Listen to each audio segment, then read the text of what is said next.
Hello, আমি প্রত্যয়। তো এখন কথা বলবো প্রেডিয়েটার্স কিলার্স অফ কিলার্স, যেটা ডিজনি প্লাস হটস্টারে এসে গেছে। আমি গতকাল এই কাজটা দেখলাম। আমাকে আমার বন্ধু ইস্ট রিভিউ টাইমের শুভম আমাকে এটা রেকমেন্ড করে দেখবার জন্য। আমি জানতাম না। আমি প্রথমত ট্রেলারটা দেখলাম এবং প্রেডিয়েটার্স, যেটা আমাদের বহু আগের একটা সিনেমা, যেটা হচ্ছে আর্নল্ড শোয়ার্জনেগারের, সেই সিনেমাটা যারা দেখে এসেছেন তারা নিশ্চয়ই জানেন এই কাজটা কীরকম হতে চলেছে। এবং মাঝখানের অনেকটা টাইম এই ফ্র্যাঞ্চাইজির কাজগুলো না ঠিকঠাক মতো হচ্ছিল না।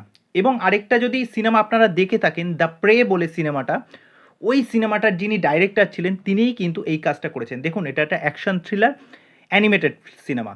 তা মোটামুটি রান লেন্থ ওই ধরুন 1.5 ঘন্টা মতো। আচ্ছা, আপনাদেরকে বলে রাখি, এই সিনেমায় কিন্তু 3টে যুগকে তুলে ধরা হয়েছে। একটা হচ্ছে ভাইকিং যুগ, একটা হচ্ছে সামুরাই জাপান, এবং আরেকটা হচ্ছে দ্বিতীয় বিশ্বযুদ্ধ।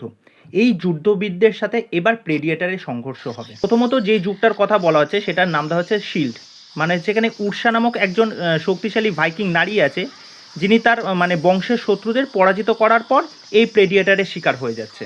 ওকে।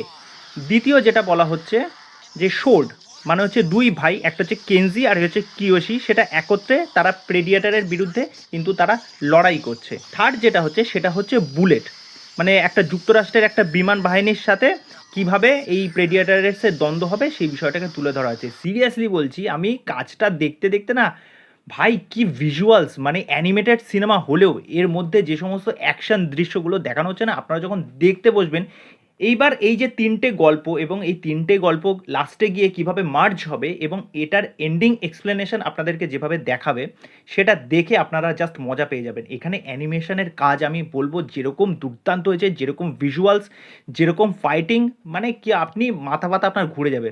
ওকে। তা আমার তো ব্যাপক লেগেছে এই কাজটা। আমি আপনাদেরকে ডেফিনেটলি রেকমেন্ড করব, দেরি করবেন না। খুব রানিং লেন্থ খুব কম সিনেমাটার, বললাম যেটা 1.5 ঘন্টার সিনেমা, আপনারা ডেফিনেটলি দেখুন, আপনারা কিন্তু মজা পেয়ে যাবেন। তা চলো, এইটুকুনি হলো ছোট্ট রিভিউ। তোমাদের কি মতামত জানিও। চলো, বাই।